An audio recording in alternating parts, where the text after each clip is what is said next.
राधे राधे, जय माता की भक्तों।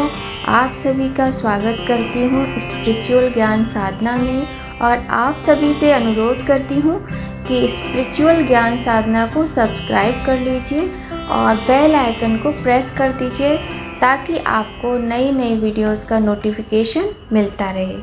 राधे राधे, जय माता की। कैसे हैं आप सभी लोग? हम आशा करते हैं लड्डू गोपाल की कृपा से सभी लोग बहुत अच्छे होंगे। और ये बताने के लिए कमेंट में राधे राधे जय माता की कुछ भी लिख सकते हैं। तो आज हम बात करने जा रहे हैं लड्डू गोपाल की छठी के विषय में। तो जब हमारे लड्डू गोपाल का जन्मदिन हो चुका है, श्री कृष्ण जन्माष्टमी का त्यौहार हम मना चुके हैं, तो अब बारी आती है छठी की। और मैं आपको बताऊं, मुझे तो बहुत ही अच्छा लगता है। ये 6 दिन मेरी लाइफ के बहुत ही सुंदर दिन होते हैं। जिस प्रकार से नवरात्रि के 9 दिन होते हैं, उसी प्रकार से लड्डू गोपाल के जन्म से लेकर उनकी छठी तक के ये 6 दिन होते हैं।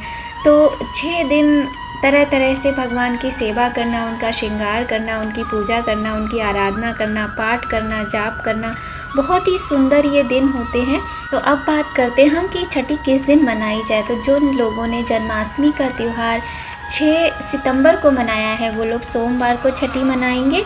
और जिन्होंने 7 सितंबर को मनाया है, उन लोगों के लिए जो छठी का उत्सव है वो 12 सितंबर यानी कि मंगलवार के दिन प्रदोष व्रत भी पड़ेगा। इस दिन इस छठी के उत्सव को मनाया जाएगा बड़े ही सुंदर तरीके से।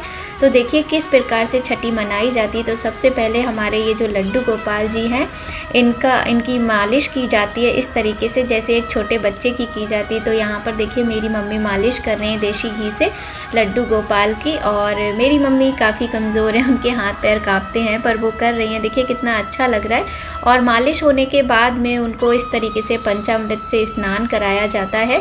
आप दूध से आप देसी घी से किसी भी अच्छे ऑयल से मसाज कर सकते, जैसे एक छोटे बच्चे की जाती है। बादाम के तेल से भी कर सकते, पर हमने यहाँ पर देसी घी से की है। और इसके बाद कच्चा दूध, दही, गंगाजल, शहद, शक्कर, इस तरीके से इनको स्नान कराया जाएगा। इस प्रकार से होती है छठी की शुरुआत। तो देखिए छठी का जो त्यौहार है वो हम तो शाम के समय ही मनाते हैं।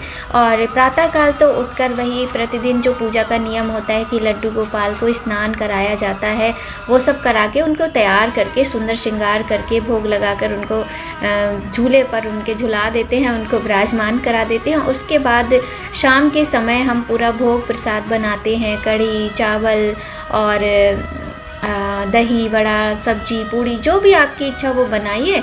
उसके बाद आता है समय छठी मनाने का। तो इस प्रकार से उनकी मालिश होती है और मालिश के बाद उन्हें इस प्रकार से पंचामृत का जो भी सामग्री होती है सबसे स्नान कराया जाता है। घी, शहद, दूध, दही, बहुत ही सुंदर तरीके से। और इसमें एक तुलसी पत्र अवश्य डालना चाहिए। कुछ बातें हैं जिनका ध्यान रखना चाहिए। और ये जो त्यौहार होते हैं ना, देखिए इनको मनाने से क्या होता है, हमारे घर का माहौल बदल जाता है, हमारे घर का वातावरण शुद्ध होता है, शांतिमय होता है, बहुत खुशियाँ आती हैं, भगवान की कृपा प्राप्त होती है। जब भगवान प्रसन्न होते हैं तो सब कुछ अच्छा होता है, हम ऐसा मानते हैं। और कभी कभी होता है जीवन में परेशानियाँ आती हैं, पर हमें ये सोच लेना चाहिए कि जिस प्रकार से हमारे जीवन में परेशानियाँ आई, क्या पता कुछ ऐसा हो कि इससे भी ज़्यादा कुछ कष्ट मिलने वाला हो, जो हमारे भगवान ने, हमारे ईश्वर ने उसको कम कर दिया हो।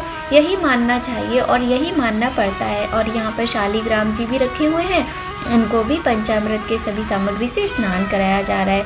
तो इस प्रकार से देखिए इनकी चौकी लग चुकी है और तैयारी हो चुकी है। और यहाँ पर ये हमारा लल्ला है, हमारा बेटा है, ये उनको तौलिए से पोंछ रहा है। और पोंछने के बाद इनको वस्त्र धारण कराए जाएंगे। इस प्रकार से देखिए इन्होंने वस्त्र धारण कर लिए और इनका श्रृंगार हो गया है। इसके बाद इनकी पूजा अर्चना की जाएगी। और अब बारी आती है काजल बनाने की, जो कि मुख्य काम है आज का। तो यहाँ पर देखिए इस तरीके से चम्मच ले लिया है हमने, इस पे काजल बना रहे हैं। और अखंड ज्योत हम पूरे 6 दिन तक प्रज्वलित रखते हैं। तो इस प्रकार से हमने ये किया था। तो ये देखिए इस प्रकार से काजल बन रहा है। और आप चाहें तो चांदी का चम्मच, कांसे का बर्तन, पीतल का बर्तन भी ले सकते हैं, पर हमने चम्मच ही ले लिया था।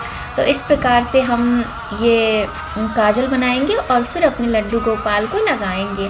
इन चीज़ों का ना हमें ख़ास ध्यान रखना चाहिए कि छठी का जो काजल होता है वो ना तो हमें पेंसिल वाला काजल इस्तेमाल करना है और ना ही डिब्बी वाला रखा हुआ। एकदम ताज़ा ताज़ा काजल हम बनाते हैं, वो काजल हमारे लड्डू गोपाल के नयनों में, उनके नेत्रों में लगाया जाता है।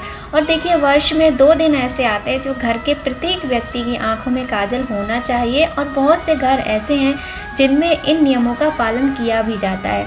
तो देखिए, काजल बनाने के बाद हल्का सा घी हम ज़रूर इसमें लगाएंगे, नहीं तो हमारे लड्डू गोपाल की आंखों में काजल अजीब सा, मतलब कंकड़ कंकड़ सा लगता है ना, वैसा लगेगा। तो और इसको ठंडा भी कर लेना है, तो इसको फूंक के ठंडा करके अब हम लड्डू गोपाल को आंखों में काजल लगाएंगे।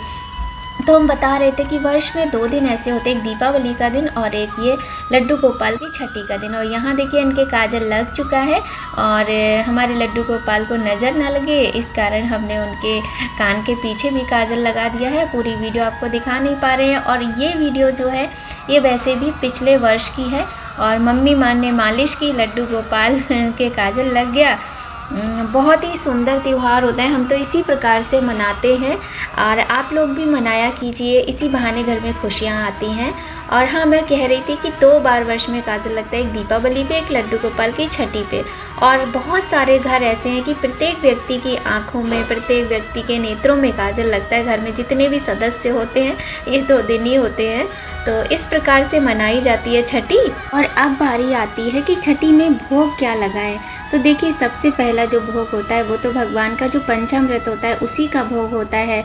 बाकी आप दूध दही का अलग से भोग लगा सकते हैं। माखन मिश्री तो हमारे लड्डू गोपाल को सबसे अधिक प्रिय है। और उसके बाद में भोजन में क्या होना चाहिए, तो भोजन में जैसा कि छठी के नाम से ही सबके मन में ये बात आ जाती है, और मुंह में भोग का ना, भोग जितना स्वादिष्ट होता है कि मुंह में पानी आने लगता है। जैसे कि कढ़ी, चावल, दही, बड़ा, सब्जी, पूड़ी, आप कुछ भी बना सकते हैं। अच्छी अच्छी चीज़ें बनाइए, और बाकी जितनी भी, जैसी भी आपकी सामर्थ्य हो, आपके शरीर में शक्ति हो, उसके अनुसार कार्य कीजिए। तो इस प्रकार से अपने लड्डू गोपाल को, अपने माधव को, अपने कृष्ण कन्हैया को, अपने केशव को, अपने बंसी बजैया को मनाया जाता है, और उनकी छठी मनाई जाती है। और छठी के बाद ये जो चौकी होती है, जो हम जन्माष्टमी के दिन लगाते हैं, तो ये चौकी हमारी छठी तक लगी रहती है। और छठी के बाद हम इस चौकी को हटाकर और झूले में से अपने लड्डू गोपाल को उठाकर पुनः मंदिर में स्थान देकर उन्हें विराजमान कर देते हैं। किंतु ये जो 6 दिन होते हैं, उनके जन्म से लेकर छठी तक के 6 दिन हमारे लड्डू गोपाल झूले में ही रहते हैं। झूले में ही वो सोते हैं, विश्राम करते हैं, झूला झूलते हैं, उनकी पूजा अर्चना की जाती है। 6 दिन तक उनका यही कार्यक्रम चलता है, और बहुत ही सुंदर तरीके से छठी मनाई जाती, बहुत अच्छा लगता है, घर में आनंद आता है। और जैसे वो दिन वापस आने लगते हैं, जैसे घर में एक छोटा सा बच्चा आता है और जिस प्रकार से उसके कार्यक्रम चलते हैं कि आज ये है, कल वो है, उसी प्रकार से हमें अपने ईश्वर के, अपने भगवान का धन्यवाद देना चाहिए और उनके सारे पूजाओं को पूर्ण करना चाहिए। और देखिए, कितनी सुंदर बात है कि हमारे बच्चे बड़े हो जाते हैं और समय निकलता चला जाता है, हमारे पास कुछ खास करने के लिए नहीं होता है, लेकिन जब हम ईश्वर से जुड़ जाते हैं, अपने प्रभु से जुड़ जाते हैं, तब हमारे पास ये सौभाग्य होता है कि हम उनके प्रति अपनी श्रद्धा भाव दिखाकर और इस प्रकार से अपने जीवन को बिताते हैं। तो इतने सुंदर पल, इतने सुंदर दिन हमें ईश्वर प्रदान करते हैं, उसके लिए हम कितना धन्यवाद दें अपने प्रभु को, कम ही है। तो बहुत सुंदर तरीके से उनको काजल लगाइए, चाहे तो कीर्तन कीजिए, और माला जाप अवश्य करना चाहिए। गोपाल सहस्त्र नाम का पाठ करना बहुत ही शुभ होता है, और कुछ नहीं तो ओम नमो भगवते वासुदेवाय मंत्र का जाप कीजिए। और हमने सोचा कि इस बार ना हम आपको करके दिखाते हैं, तो ये मत सोचिएगा कि हमने आपको पुरानी वीडियो दिखाई है, लेकिन हमने आपको करके दिखाया है कि छठी तो हम छठी दिन ही मनाएंगे। अब हमारे लड्डू गोपाल इस समय छोटे से प्यारे से बच्चे के रूप में हैं, तो अब हम उन्हें बार बार तो हटाएंगे नहीं, उन्हें परेशान नहीं करेंगे, क्योंकि सुबह ही उनका स्नान भोग सब हो जाता है। तो इसलिए हमने आपको पुरानी वीडियो सिर्फ इसी उद्देश्य से दिखाई है कि हम इस प्रकार से छठी मनाते हैं। और इस बार की जो वीडियो होगी हम आपको वो भी दिखाएंगे कि इस बार हम किस प्रकार से छठी मना रहे हैं। तो सोमवार या मंगलवार जिस दिन आपका मन करे, अगर आपने 6 सितंबर को जन्माष्टमी का त्यौहार मनाया है तो सोमवार को छठी मनाइए। अगर आपने 7 सितंबर को मनाया है तो मंगलवार यानी कि 12 सितंबर को हमारे लड्डू गोपाल की छठी का उत्सव मनाया जाएगा। हम भी मनाएंगे, आप भी मनाइए। सभी लोग बहुत ही सुंदर तरीके से अपने प्रभु को भजिए, उनका ध्यान कीजिए, उनकी माला का जाप कीजिए और भगवान की कृपा ऐसे ही बरसती रहे। ऐसी प्रार्थना कीजिए कि प्रभु जैसे इस बार आपने सुंदर तरीके से इस त्यौहार को, इस उत्सव को हमें मनाने के लिए जो अवसर प्रदान किया है, ऐसे ही जीवन में जब तक हमारा जीवन है तब तक हम इसी प्रकार से आपके इस उत्सव को, इस त्यौहार को मनाते रहें, आपकी सेवा करते रहें। इसी भाव से बस हम तो मनाते हैं। वीडियो अच्छी लगे तो लाइक कीजिएगा। अगर आपके लिए थोड़ी भी हेल्पफुल हो तो हमें बहुत खुशी होगी। और प्यारी सी लड्डू गोपाल, प्यारे से कन्हैया को झूला अवश्य झुलाइएगा। और छठी के बाद आप इनको उठाकर अपने मंदिर में विराजमान कर दीजिएगा। और देखिए कितने प्यारे, कितने सुंदर लग रहे हैं ना हमारे लड्डू गोपाल। तो कमेंट में राधे राधे अगर आपका मन करे तो ज़रूर लिखिएगा। इसके साथ ही बहुत ही अच्छी वीडियो लेकर फिर से आपसे मिलेंगे। राधे राधे, जय माता दी।